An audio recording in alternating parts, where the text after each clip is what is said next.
एक छोटे से गांव आनंदपुर में दो दोस्त अरविंद और जगदीश रहा करते थे। दोनों की दोस्ती बहुत पक्की थी और ऊपर से दोनों एक दूसरे के पड़ोसी भी थे। इसीलिए दोनों बचपन से ही एक साथ रहा करते थे। जहां भी जाना होता एक साथ जाया करते थे। दोनों की दोस्ती के चर्चे पूरे गांव में हुआ करते थे, क्योंकि दोनों ही एक दूसरे से बिना कोई ईर्ष्या किए एक साथ रहा करते थे। दोनों एक साथ जहां भी जाया करते तो लोग उनको दोस्त ना समझकर दोनों को सगे भाई ही समझते थे। ऐसी दोनों की दोस्ती थी। ऐसे ही धीरे धीरे दोनों बड़े होते गए। एक दिन जगदीश अरविंद के घर पर आता है और जगदीश अरविंद से कहता है, अरे भाई अरविंद, हमारी उम्र धीरे धीरे बड़ी हो रही है और धीरे धीरे करके सारी जिम्मेदारियां हमारे कंधों पर आ रही हैं। इसलिए मैं सोच रहा हूँ कि मैं भी कुछ काम करूँ। अरे हाँ भाई जगदीश, तुम सही कह रहे हो। मुझे भी कई दिनों से लग रहा है कि मुझे भी घर के लिए कुछ ना कुछ तो करना ही पड़ेगा, वरना हम घर कैसे चलाएंगे। लेकिन मुझे कुछ समझ नहीं आ रहा कि हम क्या करें। भाई अरविंद, हमें कुछ कारोबार चालू करना चाहिए, ये अच्छा रहेगा। अरे भाई, क्यों ना हम कपड़ों का कारोबार चालू करें। वैसे भी हमारे गांव में कोई भी कपड़ों की दुकान ही नहीं है और हमारे गांव वाले भी दूसरे शहर में जाकर कपड़े लेकर आते हैं। क्यों ना हम हमारे गांव में ही कपड़ों का कारोबार चालू करें। कैसा लगा मेरा सुझाव? तभी अरविंद जगदीश की बातें सुनकर कहता है, अरे वाह भाई जगदीश, तुम्हारा ये सुझाव तो मुझे बहुत ही अच्छा लगा और तुम्हारी बात भी सही है। हम ऐसा ही करेंगे। हम एक दुकान खोलेंगे जिसमें आधा पैसा तुम्हारा और आधा पैसा मेरा। दोनों भाई एक साथ मिलकर ही काम करेंगे। और ऐसे ही दोनों अपने गांव में दुकान खोलने के लिए काम चालू कर देते हैं। और ऐसे ही धीरे धीरे दिन गुजर जाते हैं और दोनों ही एक बहुत ही अच्छी दुकान बना लेते हैं। और ऐसे ही दिन बीतते जाते हैं, लेकिन तब भी उनकी दुकान में कोई भी खरीदारी करने के लिए नहीं आ रहा था। इसीलिए जगदीश बहुत ही परेशान हो रहा था। तभी जगदीश अरविंद से कहता है, अरे भाई अरविंद, क्या हमने ये कारोबार चालू करके कोई गलती तो नहीं की? 5-6 दिन हो गए हैं, लेकिन अभी तक कोई भी हमारी दुकान में खरीदी करने के लिए नहीं आया है। ऐसे तो हम बर्बाद हो जाएंगे। अब हम क्या करेंगे? हमको पैसे भी चुकाने हैं। पता नहीं क्या होगा भाई, मुझे तो बहुत ही चिंता खाए जा रही है। अरे भाई जगदीश चंद्र, चिंता मत करो। हमारी दुकान गांव में अभी नई नई चालू हुई है, इसीलिए थोड़ा देर तो लगेगा, लेकिन मुझे पूरा भरोसा है कि हमारी दुकान में जरूर लोग आएंगे। मुझे भगवान पर पूरा भरोसा है।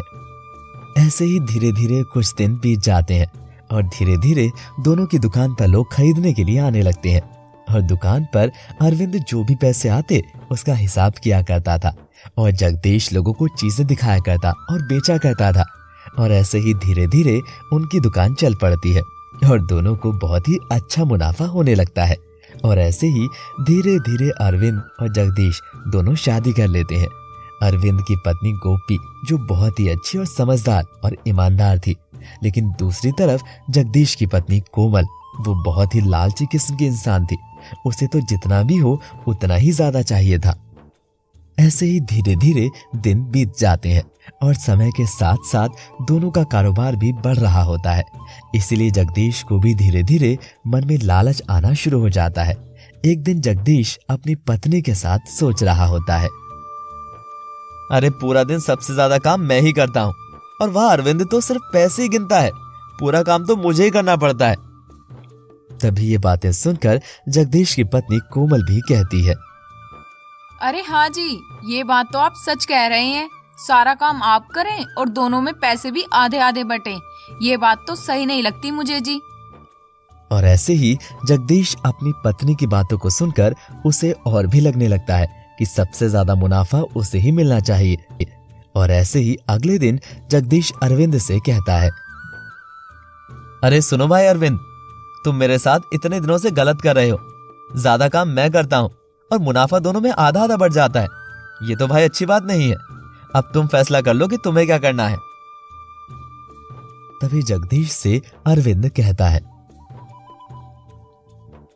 अरे भाई तुम ये कैसी बातें कर रहे हो? ये तो हम दोनों ने साथ में कारोबार चालू किया है और साथ में ही पैसे लगाए हैं, तो मुनाफा दोनों में बराबर ही बंटना चाहिए। अरे नहीं नहीं, ये कारोबार शुरुआत करने की बात मैंने करी थी। चलो आज तो फैसला कर ही लेते हैं, तुम अपना हिस्सा मुझे दे दो, मैं तुम्हें कुछ पैसे दे दूंगा, समझे, वरना तुमसे छीन लूंगा। और ऐसे ही दोनों की दोस्ती में दरार पड़ जाती है और जगदीश उससे दुकान छीन लेता है। और बेचारा अरविंद, वो तो चुपचाप अपने घर पर बैठा होता है। तभी उसकी पत्नी उससे कहती है, अरे जी, आप घर पर चुपचाप क्यों बैठे हैं? आप फिर से कुछ नया काम कीजिए, वैसे भी आपको इस चीज की बहुत ही ज्यादा जानकारी है।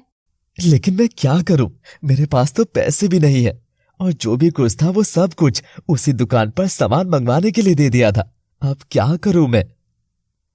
तभी अरविंद की पत्नी गोपी कहती है, ये लीजिए जी, मेरे कुछ जेवरात हैं, इसको बेचकर आप कारोबार शुरू कीजिए। अरविंद हिचकिचाते हुए जेवरात बेचकर पैसे लेकर अपना फिर से कारोबार चालू करता है और फिर से वो शहर में जाकर अपना कपड़ों का कारोबार शुरू करता है। और ऐसे ही धीरे धीरे अरविंद का कारोबार चलने लगता है। और दूसरी तरफ जगदीश लालच में आकर अपनी दुकान पर सबसे सस्ता सामान बहुत ही ज्यादा पैसों में बेचा करता था। इसीलिए धीरे धीरे सब लोग जगदीश की दुकान पर जाना बंद कर देते हैं और ऐसे ही जगदीश की दुकान ठप पड़ जाती है।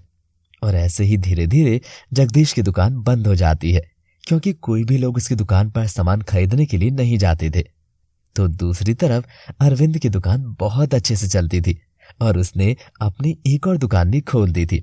और ऐसे ही जगदीश की लालच की वजह से जगदीश को अपना कारोबार बंद करना पड़ा और उसे अपने दोस्त के साथ किए गए गलत की सजा भी मिल गई। इसीलिए दोस्तों, हमें किसी भी अपनों के साथ धोखा नहीं करना चाहिए। तो कैसी लगी आपको ये कहानी?